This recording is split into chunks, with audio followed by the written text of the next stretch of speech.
Hello friends, welcome to my YouTube channel. ಇವತ್ತು ನಾವು ಬಿರಿಯಾನಿ ಮಾಡುವ ಆಯ್ತಾ. ಒಂದು ಸಿಂಪಲ್ ಮೆಥಡ್ ಇಂದ ಮಾಡುವ, ಬನ್ನಿ ಹೋಗುವ. ಇದಕ್ಕೆ ಬೇಕಾಗಿ ನೀವೊಂದು ಮಿಕ್ಸಿ ತಕೊಳ್ಳಿ. ಫಸ್ಟ್ ಇದು ಬೇಸ್ ಮಸಾಲ ಆಯ್ತಾ. ಅದಕ್ಕೆ ನೀರುಳ್ಳಿ, ಟೊಮೆಟೊ ಮತ್ತು ಕಾಯಿ ಮೆಣಸು, ಪುದೀನ ಮತ್ತು ಕೊತ್ತಂಬರಿ ಸೊಪ್ಪು ಹಾಕುವ. ಇದನ್ನು ಒಳ್ಳೆ ಗ್ರೈಂಡ್ ಮಾಡಿ ಒಂದು ಸೈಡ್ ಅಲ್ಲಿ ಇಡಿ. ಈಗ ಒಂದು ಪಾತ್ರೆ ತಕೊಳ್ಳಿ, ಅದಕ್ಕೆ ತುಪ್ಪ ಮತ್ತು ಎಣ್ಣೆ ಹಾಕಿ, ಮತ್ತೆ ನೀರುಳ್ಳಿಯನ್ನು ಸಹ ಹಾಕಿ ಒಳ್ಳೆ ಫ್ರೈ ಮಾಡಿ.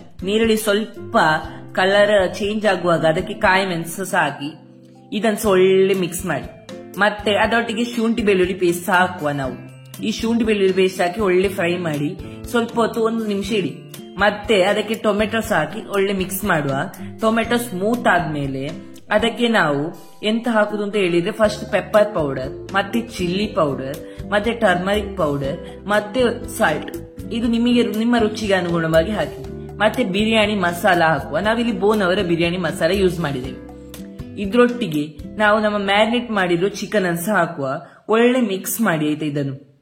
ಇದನ್ನು ಒಳ್ಳೆ ಮಿಕ್ಸ್ ಮಾಡಿ ಆದ್ಮೇಲೆ ನಾವು ಈಗ ಆಗೊಂದು ಮಸಾಲ ಮಾಡಿದ್ವಲ್ಲ, ಆ ಬೇಸ್ ಮಸಾಲವನ್ನು ಸಹ ನಾವು ಇದಕ್ಕೆ ಹಾಕುವ. ಈ ಮಸಾಲೆಯಿಂದ ನಮಗೆ ಒಳ್ಳೆ ಟೇಸ್ಟ್ ಕೊಡ್ತದೆ. ಮಸಾಲ ಒಂದೊಳ್ಳೆ ಕುದಿ ಬಂದಾಗ ಇದಕ್ಕೆ ನಾವು ಕರಿಬೇವಿನ ಸೊಪ್ಪನ್ನು ಹಾಕಿ ನಮ್ಮ ಪಾತ್ರೆಯನ್ನು ಮುಚ್ಚಿಡುವ. ಈಗ ನಮಗೆ ಒಳ್ಳೆ ಕ್ರೀಮಿ ಟೆಕ್ಸ್ಚರ್ ಬೇಕು. ಅದಕ್ಕೆ ಬೇಕಾಗಿ ನಾವು ನಮ್ಮ ನೆನೆಸಿದ ಕ್ಯಾಶ್ಯೂ ಅನ್ನು ಒಳ್ಳೆ ಮಿಕ್ಸಿಗೆ ಹಾಕಿ ಅದನ್ನು ರುಬ್ಬಿ ಮತ್ತೆ ಆ ಪೇಸ್ಟ್ ಅನ್ನು ನಮ್ಮ ಮಸಾಲಕ್ಕೆ ಹಾಕುವ. ಇದೊಳ್ಳೆ ಕ್ರೀಮಿ ಟೆಕ್ಸ್ಚರ್ ಸಹ ಕೊಡ್ತದೆ ಆಯ್ತಾ. ಇಷ್ಟು ಮಾಡಿ ಆದ್ಮೇಲೆ ಚಿಕನ್ ಅನ್ನು ಒಳ್ಳೆ ಬೇಯಿಸಿ ಮತ್ತೆ ನಮ್ಮ ಟೇಸ್ಟ್ ಬಿರಿಯಾನಿ ರೆಡಿ.